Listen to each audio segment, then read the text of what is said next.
In this episode, we speak with Don Muir, co-founder and CEO of Arc Technologies.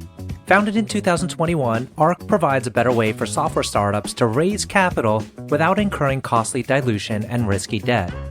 Arc converts a startup's future revenue into upfront capital, provides a cash management account to store, manage, and spend funds, and delivers financial analytics to drive growth. The company is backed by Left Lane Capital, Bain Capital Ventures, NFX, and Atalaya Capital, among others. I am your host, RJ Lumba. We hope you enjoy the show. RJ Lumba is the executive chairman of Market Insight Media and the managing partner of Growth Cap. He is the host of Great Entrepreneurs, a podcast for driven entrepreneurs and business owners. Our podcast covers all topics related to the entrepreneurial journey, from ideation to execution to optimization and to reaping the rewards of a well-run business. In the minutes ahead, we'll share with you unique insights and tactics from some of today's most accomplished and inspiring entrepreneurs. Don, thank you so much for taking the time. It's a delight to chat with you today. Great to be here. Thanks for having me. So super excited to learn more about Arc Technology because you address capital funding in the SaaS market. SaaS is such a massive space. It's growing quickly. It has been growing quickly. There's been solutions proposed throughout its inception. There's guys that do it more traditionally in providing capital. You're taking a different approach. So tell us about your solution. Definitely. So I'll start outside in. It's an enormous market and it's growing rapidly, exponentially. And so we're coming at the software startup ecosystem from a different angle than traditional offline investors. At Arc, we provide a non-dilutive growth capital product that's purpose-built for the high-growth, asset-light business. So what it is we're using our technology platform to ingest raw financial data. So I think bank transaction data, accounting data. We flow that through our automated underwriting model and programmatically produce funding terms so we can convert future revenue streams into upfront capital for our customers within 1 to 2 business days without incurring any dilution like a traditional equity investment. Got it. I remember there were groups that were coming about to offer this exact solution, but approaching it one by one, and it was difficult. I think the bottleneck was really finding those SaaS companies that fit the retention stats. Have you been able to kind of crack that code of opening up the funnel and finding a lot of these SaaS companies that fit the appropriate metrics? We are laser focused on underwriting the fundamentals of a business. So unlike venture debt and venture capital, we don't care about hype and FOMO. We care about fundamental performance of these businesses. And what does it actually mean in practice? We're ingesting all this raw financial data. I mentioned banking and accounting specifically. What I failed to mention is subscription billing data. So we've built direct integrations with all of the major subscription billing providers, Stripe, Chargebee, Chargeify, SaaS Optics. We can take all of that subscription data, that invoice data, and flow it through our underwriting model and calculate net revenue retention, gross revenue retention, logo churn. And we use that as an input and a driver in our underwriting model to make both pricing and sizing decisions for our customers. Got it. So are you the engine behind Stripe's current offering of capital? So Stripe's product is a little bit different than the product we're offering. Stripe is taking a percentage of inflows for its customers. It's my understanding is it's largely B2C focused and they have a large SMB client base, although I'm not as close to that Stripe Capital product. With our business, we're focused on SaaS, more broadly on software. So I think high margin, high growth, early stage customers. And rather than taking a percentage of cash inflows through a payments processing platform, what we're doing is we're converting a future unscheduled stream of receivables into capital today. And then we're repaid on a straight line monthly basis as those revenues come into the company. And so to give you an example, if we're purchasing $1 million of future unscheduled receivables and our underwriting model prices that at 5% take rate, we'll give $950,000 to that company at time zero. And then they're paying us $83,000 a month straight line over the course of 12 months. With Stripe Capital, it would be a percentage of revenue. And so the repayment schedule is dependent on the actual revenue that comes online. So it's a little bit more variable in nature than the straight line product that we're offering. Now, does the scaling of your business rest more with just the sheer size of the number of SaaS companies out there and how that's kind of progressing over time? Or is it that you will have a certain percentage of the SaaS market that really break out and you can continue to service those companies? Yeah, it's a great question. So there's a couple of market tailwinds working in our favor. One is the fact that software is eating the world. All businesses are becoming software businesses in 2022 and certainly looking into 2023. And so the growth of SaaS overall, which is growing at 20% year over year, that creates a larger market over time. So that's one aspect. But then perhaps more importantly is the accelerating rate of adoption of alternative sources of financing for these businesses, particularly in this market environment. What we're seeing is in a rising rate environment, equity valuations are being slashed in half in the public markets. That's now trickling down to the private markets. That makes equity more expensive. And so software founders who would have traditionally relied on free money from venture capitalists are now turning to alternative sources of financing, which is resulting in a spike of adoption of our product, Arc Advance, where we can provide non-dilutive growth capital to these businesses. We expect that trend to persist post-cycle. Got it. And as I understand it, you have a whole portfolio of financial solutions that really help these SaaS companies in various aspects of their financial lives. That's exactly right. We're building the future of startup finance. So what does that entail? It's a full service finance solution where software businesses can come to Arc for non-dilutive financing, for banking, and for spend management needs. So for the first time, a customer can go to one place and one digitally native web application to access the full stack finance experience, including a deposit account where they can get free ACH, free wires, international wire, debit card program, unlimited spend control, and unlimited cards for all of their employees at the company. It is the idea that they would really never need to leave Arc because you are the most efficient provider of all of these solutions. So our financing product is a really great way for us to build an initial relationship with the business. A traditional offline bank that serves this segment of the market, it'll take them 3 to 5 months to spin up a $5 to $10 million credit facility. We can do that in 48 hours. That same bank would require you to store 100% of your deposits on their balance sheet with that bank. We don't have that requirement, but our banking product is so much better than anything else available on the market. Once customers have a funding relationship with us, they see our banking solution and they want to move all of their money over and use Arc as their primary operating account as well. The same story becomes true with our Arc Pay, our spend management platform that's being launched in Q1 of 2023. Got it. Well, it's interesting. We started off the conversation offline about your ability to recruit well, and we talked about your marketing lead who's great. I had, 2 minutes with him, but automatically thought this guy is amazing. And so it leads me to believe that you are highly capable of recruiting great talent. Tell us about how you've been scaling so far and kind of your philosophy around how to build a business and the type of culture you want to have. The early employees are critical to the success of a startup. And it's important that you bring on A players early because those A players go on to hire other A players. In this market where we're seeing, unfortunately, a lot of pain in the tech sector where there's lots of layoffs, it gives us the opportunity to really punch above our weight and acquire the strongest talent in the market, compounding our moat as we scale and grow through cycle. We recently raised a large financing round, and that puts us in a position of strength to grow, provide our service, delight our customers, and add very strong team members through the recession. Got it. Well, you're still relatively in the grand scheme of business and entrepreneurship. You're on the younger side. Definitely. I saw your clip speaking at Cornell graduation. Did you always have like a bend towards leadership? The short answer would be yes, but it's more a product of following my passions more so than seeking out leadership positions.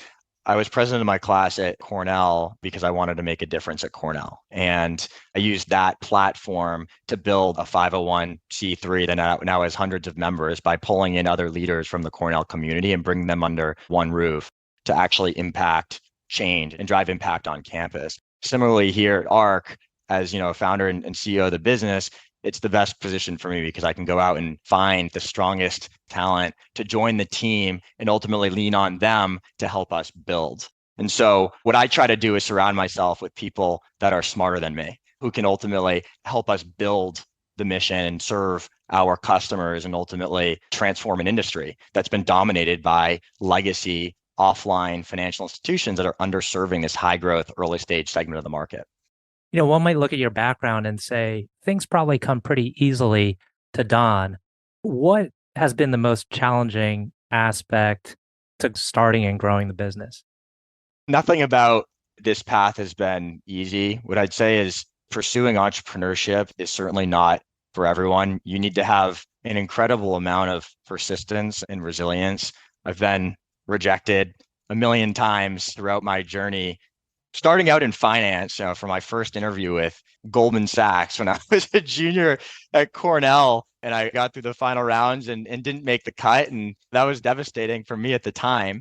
And looking back on that very small failure pales in comparison to getting rejections from venture capital funds and credit funds and customers who go to a competitor, right? So it's just being resilient in this journey and keeping your head up and continuing to fight, shooting for the moon, right? Landing in the stars. The reality is there's a lot of failure along the way, and you just got to be persistent and keep fighting, fighting the good fight to get to the ultimate outcome. So let's switch over to your investors. Can you tell us a little bit about why you decided to bring them on and them in particular and the value that they've provided to you beyond financial capital? Definitely. I've been very fortunate for the early investors who backed me before we had revenue, before we had customers, before I had such a strong team. I actually met James Currier, the founder of NFX, while I was a student at Stanford in their business school program. And I pitched him on an earlier iteration of this idea. And James and I built a really strong rapport. We saw the world in the same way. And he ended up cutting the first check into the business. In parallel, I was working with a number of angel investors on various other startup ideas. And they saw that James backed me on ARC. They piled in, and that formed the pre-seed investment. From there, James went on to lead our seed round. He introduced me to other strong fintech and generalist investors, and that resulted in a $5 million seed round. It was through those early investors where I got the introduction to Left Lane. Now, Left Lane brings incredible subject matter expertise to our particular market. And Dan, who ultimately joined our board, who's one of the founders of Left Lane, he sits on the board of Wayflyer, which is a darling in the revenue-based financing space in the e-commerce sector. And so bringing on Left Lane, these are sharp, hungry, highly motivated investors who have added tremendous value and subject matter expertise to the cap table. And so I'd say leaning on them for relationships and introductions to credit investors and supporting the operations of the business at our quarterly board meeting. I mean, that's been really value add for me and the team in the early innings here. And can you give us more of a sense of scale and growth? And you can use whatever metrics or you're comfortable with, but just to get a sense of how ARC has been evolving. Definitely. The last I checked, our monthly growth rate was in the hundreds of percentage points on average, month over month. So we've been scaling very rapidly over the last year. We launched with our first customer about a year ago now. So in November of 2021, since that time, we've deployed tens of millions of dollars of capital with a non-dilutive funding product. And we launched ARC Treasury just a few months ago, and we're already seeing tens of millions of dollars of bank deposits from dozens of customers on the banking side. That product is now growing exponentially in the hundreds of percentage points month over month. And so we're seeing really extraordinary early traction on both products, ARC Advance, our funding product, and ARC Treasury, our banking product. And the rate of product velocity at the company is probably something that shouldn't be understated. We have a world-class engineering team and product and design team that's really unlocked this opportunity for us. And it's through their hard work, we've been able to ship products that delight our customers, resulting in this extraordinary traction on the revenue side. For those in our audience that are not as familiar with the SaaS market, could you give us a sense of the size of the market in terms of how many SaaS companies are there that are an appropriate fit for your solutions? Today, from our back of the envelope math indicates there's tens of thousands. We think it's in the 20 to 30,000 zip code in terms of addressable customers. Now, we see 1,000 new target customers entering the market on the banking side every year. And so as these companies are formed, as they get funded by VCs and angels, those are ARC Treasury prospects. We work with them early on the banking side, build a relationship with these customers. And then when they become eligible, meaning when they turn on revenue and their unit economics turn positive, we can then fund them alongside equity and provide non-dilutive capital to those same businesses, owning a larger share of wallet of those customers, and obviously building a more durable, longer-term relationship with those businesses, adding value as they scale. So there, I guess, are you partnering up with all the equity providers, the VCs, the angels, and how's it going so far? Is there this kind of symbiotic relationship there? It's a symbiotic relationship. We were a Y Combinator backed company. YC is our number one channel distribution partner. We're the largest revenue-based financing provider to YC alumni, and that's something that we're proud of. The way I explain it to VCs is we're actually accretive to existing shareholders in the company. We're providing incremental liquidity to your portfolio company without incurring any incremental dilution. So existing shareholders are not being diluted by our product, but their portfolio company is getting working capital that they can invest in growth, accelerating their ARR ramp, enabling the raise of the higher valuation of their subsequent funding round. Got it. Well, we're coming up on time. I have a couple final questions, but I guess before we head into that, I'd like to better understand the composition of your team. We didn't get a chance to talk about your co-founders and how you met them, how you came together. Yeah, I'm happy to answer both of those questions. I'll start with my co-founders. I come from a East Coast private equity background, lived and worked in New York at a large publicly traded private equity fund for several years before ultimately moving out west to go to Stanford Business School for my MBA. That's where I met Nick and Raven, my two co-founders. Raven is double Stanford CS and then ultimately went on to get his MBA after spending a handful of years working as a software engineer at Facebook and Tesla. And so he joined as my technical co-founder and CTO. Nick comes from a similar background to myself. After Yale, he went to investment banking and then private equity, and then ultimately moved over to Stanford where he teamed up with me and we started iterating on startup ideas together in the fintech space. How would you describe the partnership? I'm always interested in how people come together and they're able to kind of persist through challenging times. It's pretty volatile as you're going through major moments in a startup's life. How would you describe the partnership? Yeah, I think it's really fortunate that we met in an environment like Stanford's MBA program, where you're constantly meeting with entrepreneurs, operators, taking classes together around business management, overcoming conflict and adversity. These are things that helped build a strong, productive early relationship with my two co-founders. They weren't necessarily my closest friends on campus, but I admired them and respected them and wanted to start a business with them because of the value they brought to the team and because we saw the world in a similar manner. And then we were trained in the same place at Stanford in this MBA program. Excellent. Okay, last two questions. One is, can you tell us about a book that has had a profound impact on you? Or if that's too serious, you can just provide a book recommendation. I have a couple for those who are pursuing the entrepreneurial path. It's definitely challenging. And I'd recommend reading Why Startups Fail by Tom Eisenman. That's just really helpful, learning from other founders what went wrong so you can learn from their mistakes and overcome those problems. And then one of my personal favorites is Walter Isaacson's Steve Jobs, still one of my top reads, just learning from the legend himself and seeing how he built Apple into such a durable, long-lasting enterprise that continues to dominate the tech world today. Definitely someone that I admire and look up to. And I think Walter Isaacson does a really good job just showing the advantages and disadvantages and the candid reality of Steve's life. Excellent. Okay. And this may relate to the answer you just gave, but last question is there a leader that you particularly admire? It could be in any domain or field of expertise. Yeah, I think Jobs is at the top of the list for me. Okay. Okay, excellent. That about wraps it up, Don. Thank you so much for taking the time. This was a great conversation. I know our audience will find this very insightful. Awesome. Thanks for having me. Really appreciate it.